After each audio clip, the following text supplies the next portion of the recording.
Hello and welcome. Today, we are exploring a question that many of us often ask ourselves. Is this feeling I have anxiety, or am I just overthinking things? It's a very common point of confusion for so many people. The line between these two mental states can sometimes feel incredibly blurry, almost impossible to see clearly. This makes it difficult to understand what is truly going on inside your own mind. It can leave you feeling lost and unsure of how to move forward. In this video, we will gently unpack the psychology behind both anxiety and overthinking. Our main goal is to bring some much-needed clarity to these powerful experiences. We want to help you identify the key differences. This knowledge is the first powerful step toward managing your mind and finding a sense of inner peace. First, let's talk about overthinking. What does it actually mean? In simple terms, it is getting stuck in a thought loop that you can't seem to escape. You might find yourself replaying a past conversation over and over again. Or perhaps you worry endlessly about a future event that hasn't even happened yet. This mental loop rarely leads to a helpful solution or a clear insight. It's like a wheel that just keeps spinning in the mud, going nowhere. Instead of helping you solve a problem, overthinking often makes you feel more stuck. It drains your mental energy and leaves you feeling completely exhausted and overwhelmed. Overthinking is primarily a cognitive habit. It is a pattern of thinking that your brain has become accustomed to, often without you even realizing it's happening. It focuses on a specific problem or situation.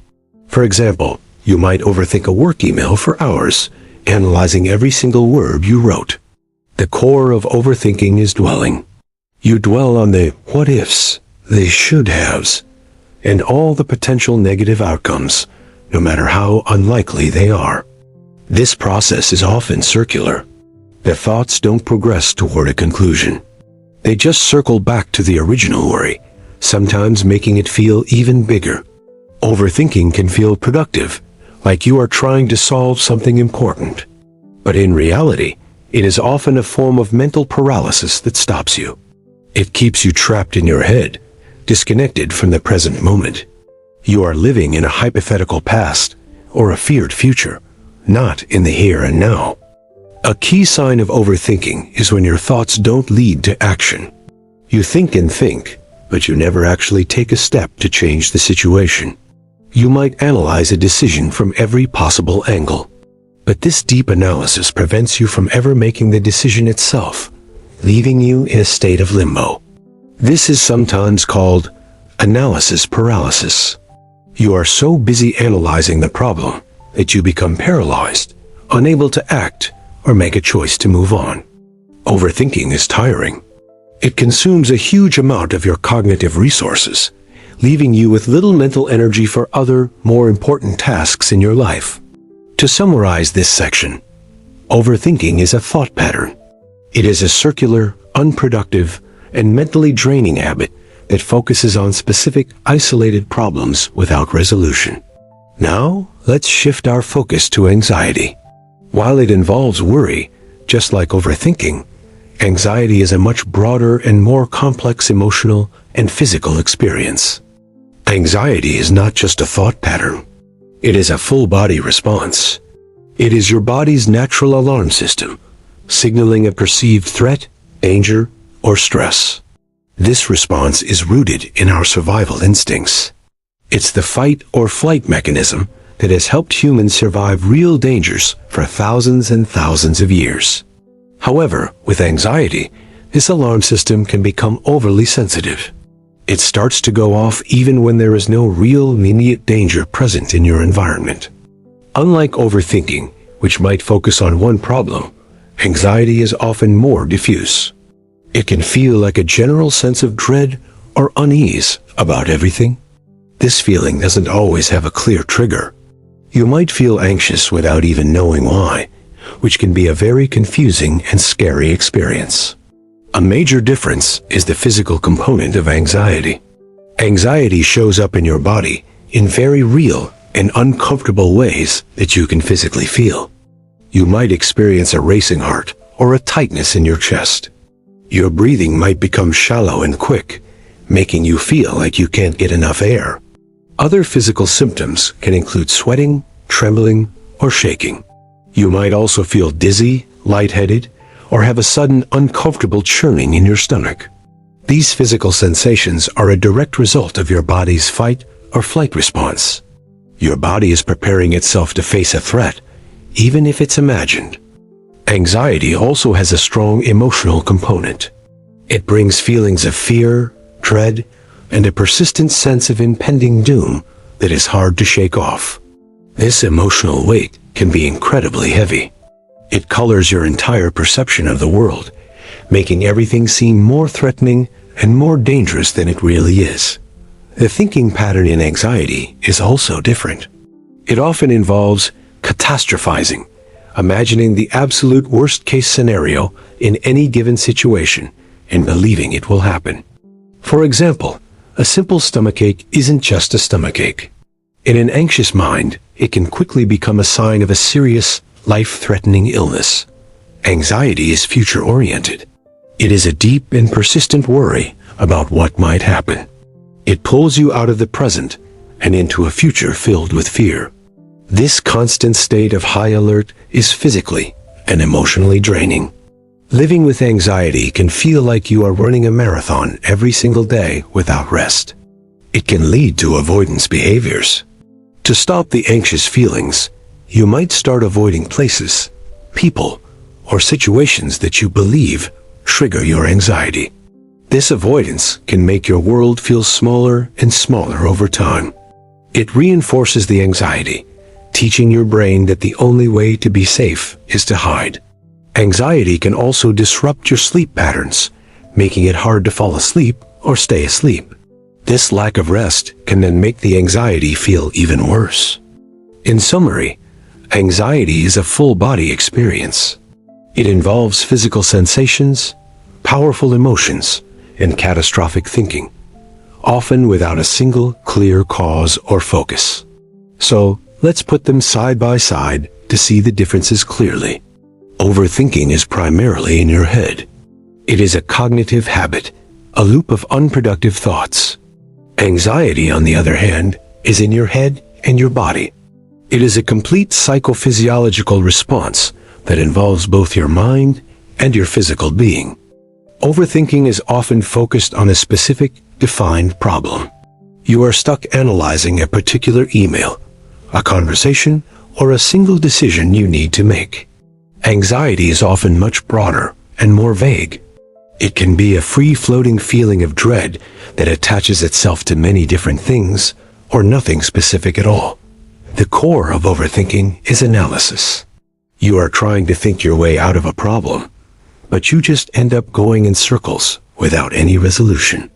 The core of anxiety is fear. It is a deep, primal fear of a future threat, whether that threat is real or something your mind has simply imagined. Overthinking doesn't usually have strong physical symptoms. It might make you feel tired, but it won't typically cause a racing heart or shortness of breath. Anxiety is defined by its physical symptoms. The tightness in your chest, the shaking, the dizziness. These are the classic telltale signs of an anxiety response. Overthinking can lead to inaction because of analysis paralysis. You are too busy thinking about the options to actually choose one and move forward with it. Anxiety can lead to inaction because of avoidance. You are too afraid of the potential outcome to even engage with the situation in the first place. Think of it this way. Overthinking is like being a detective who reviews the same clues over and over again, but never solves the actual case. Anxiety is like being a smoke detector that goes off because you are burning toast, but it sounds the alarm as if the entire house is on fire. The internal monologue of overthinking is, "I should have done this differently." It is often focused on trying to fix or understand a past or future event. The internal monologue of anxiety is, "What if something terrible happens?" It is a constant scan of the horizon for danger, disaster, and the worst possible outcomes. Overthinking is a mental process you get stuck in. It is a habit of the mind that can be very frustrating, but is largely confined to your thoughts. Anxiety is a state of being you get trapped in. It is an all-encompassing experience that affects your thoughts, your emotions, and your physical body. You can overthink without feeling anxious. You might just feel stuck or frustrated by your circular thoughts, but not necessarily fearful or filled with physical dread. However, it is very difficult to experience anxiety without overthinking.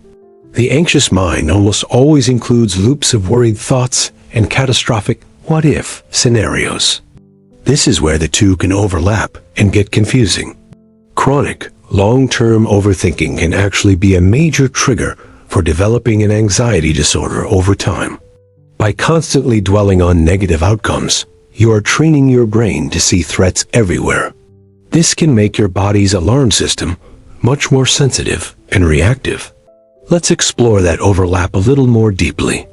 Overthinking can be the fuel that starts the fire of anxiety. It creates the kindling for anxiety to ignite. When you constantly ruminate on negative possibilities, you are sending signals to your brain that you are in danger. Your brain learns this pattern of fear.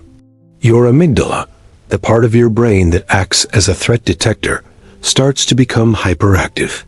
It begins to see danger in situations that are not dangerous. This is how overthinking can evolve.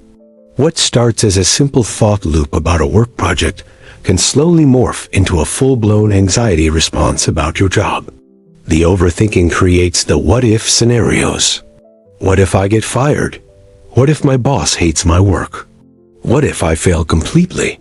Your body hears these what-ifs and believes them to be real threats. It then triggers the fight or flight response, releasing stress hormones like cortisol and adrenaline. Now, you are not just thinking about failing. You are feeling the fear of failure in your body. Your heart races, your palms sweat, your stomach churns. This is the critical crossover point. The purely cognitive habit of overthinking has now recruited your body, transforming into a true anxiety experience that feels all-encompassing. The anxiety then fuels more overthinking. The physical feelings of fear convince your mind that the danger must be real, which makes you worry and analyze even more. This creates a vicious cycle that can be very difficult to break. Overthinking causes anxiety, and the anxiety then causes even more intense and frantic overthinking. You become trapped. Your mind creates the fear, and your body's reaction to that fear then validates it, making the entire experience feel intensely real and justified. This is why it's so important to understand the difference. Catching overthinking early, before it spirals, is a key strategy for preventing it from escalating into anxiety. If you notice you are stuck in a thought loop, you can intervene. You can recognize it as just overthinking, a mental habit, not a real emergency. This recognition can stop the cycle before your body's alarm system gets triggered. You can learn to see the thoughts without letting them hijack your entire system. So, while they are different, they are also deeply connected. Overthinking is often the gateway through which the broader, more debilitating experience of anxiety can enter your life. So, what can you do about it? Let's talk about some simple, practical strategies you can start using today to manage both overthinking and anxiety. For overthinking, one powerful technique is to schedule worry time. You give yourself a specific, limited time, like 15 minutes each day, to overthink freely. When worries pop up outside of that time, you gently tell yourself, "I will think about this later, during my scheduled worry time." This helps contain the thoughts. Another strategy is to get your thoughts out of your head. Write them down in a journal. This can break the loop and help you see them more objectively. When you see your worries written on paper, they often seem much smaller and more manageable than they did when they were just bouncing around inside your mind. For anxiety, the focus should be on calming your body. Remember, anxiety is a physical response, so physical calming techniques can be incredibly effective and powerful. Practice deep, slow breathing. Inhale slowly through your nose for 4 counts. Hold for 4, and then exhale slowly through your mouth for 6 counts.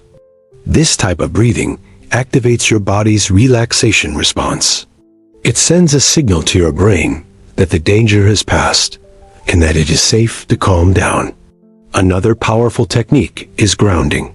When you feel anxious, name 5 things you can see, 4 things you can touch, 3 things you can hear. Then, name 2 things you can smell and 1 thing you can taste. This pulls your attention out of your fearful thoughts and into the present moment. Regular physical exercise is also one of the best things you can do. It helps burn off excess stress hormones and releases endorphins, which are natural mood elevators. Mindfulness is a skill that helps with both overthinking and anxiety. It is the practice of paying attention to the present moment without any judgment. Through mindfulness, you learn to observe your thoughts and feelings from a distance. You see them as passing clouds in the sky, not as your entire reality. You can practice this through meditation, even for just 5 minutes a day. There are many great guided meditation apps that can help you get started. You learn to acknowledge a thought without getting swept away by it. You create a space between you and your thoughts. These strategies can be very helpful for managing mild to moderate symptoms. But it is also very important to know when to seek professional help. If your overthinking or anxiety is significantly impacting your daily life, it is a sign that you may need more support. You do not have to struggle alone. If it is affecting your relationships, your work, or your ability to simply enjoy things, please consider reaching out to a therapist or a counselor for help. A professional can provide you with tools and strategies tailored to your specific needs, such as cognitive behavioral therapy, also known as CBT, which is highly effective. CBT helps you identify and challenge the negative thought patterns that fuel both overthinking and anxiety, and it helps you change your behaviors in response to them. There is no shame in seeking help. It is a sign of incredible strength and self-awareness to recognize that you need support and to take that brave step. Think of it like having a physical illness. You would go to a doctor for a broken arm. It is just as important to see a professional for your mental health. In conclusion, the next time you feel that familiar spiral begin, take a moment. Pause and ask yourself, am I just thinking, or am I feeling this in my body? This simple question can be your guide. It can help you figure out if you need to challenge a thought pattern, or if you need to calm your body's alarm. Understanding this difference is not a cure, but it is a powerful first step. It gives you the knowledge to respond with wisdom, kindness, and self-compassion. Thank you for watching.